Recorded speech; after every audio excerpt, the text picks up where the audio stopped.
বিশ্ব রাজনীতির ইতিহাসে এক চরম গুরুত্বপূর্ণ মুহূর্ত এসেছে যখন পর্তুগাল সরকার আনুষ্ঠানিকভাবে ফিলিস্তিনকে স্বাধীন রাষ্ট্র হিসেবে স্বীকৃতি প্রদান করেছে।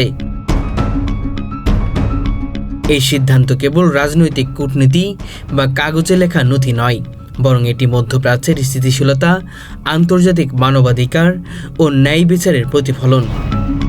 বিশেষভাবে উল্লেখযোগ্য যে এই পদক্ষেপ গুরুত্বপূর্ণ প্রভাবক হিসেবে ভূমিকা রেখেছেন বিখ্যাত ফুটবল তারকা ক্রিস্টিয়ানো রোনালদো, যার সামাজিক ও মানবিক প্রভাব কেবল খেলার মাঠে নয়, আন্তর্জাতিক কূটনীতি ও সমাজ কল্যাণেও ছড়িয়ে পড়েছে।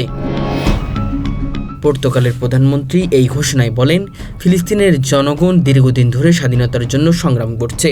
আমরা মনে করি মানবিক ন্যায় ও আন্তর্জাতিক আইনের ভিত্তিতে ফিলিস্তিনের স্বাধীনতা স্বীকৃতি দেওয়া অপরিহার্য।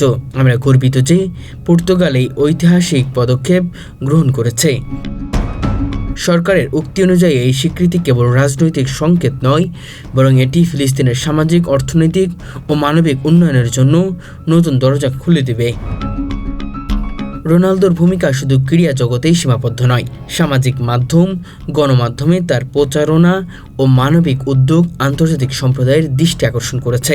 ফিলিস্তিনের মানুষের প্রতি সমর্থন, শান্তি প্রতিষ্ঠার আহ্বান এবং দাতব্য কার্যক্রমের মাধ্যমে তার অবদান একটি নতুন প্রভাবশালী কূটনৈতিক পদক্ষেপ তৈরি করেছে।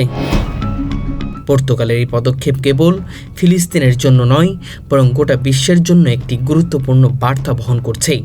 এটি দেখাচ্ছে যে ন্যায়, মানবিক মর্যাদা ও শান্তির পথে আন্তর্জাতিক সম্প্রদায়ের অগ্রাধিকার কতটা গুরুত্বপূর্ণ।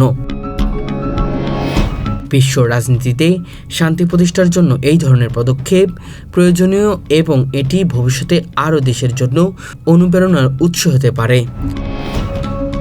রোনালদোর প্রভাব, আন্তর্জাতিক সম্প্রদায়ের প্রতিক্রিয়া এবং ভবিষ্যতের সম্ভাব্য পরিবর্তনগুলো একত্রিত হয়ে একটি নতুন দিক নির্দেশ করেছে, যা মধ্যপ্রাচ্য বিশ্বের রাজনৈতিক মানচিত্রে দীর্ঘমেয়াদী প্রভাব ফেলতে সক্ষম।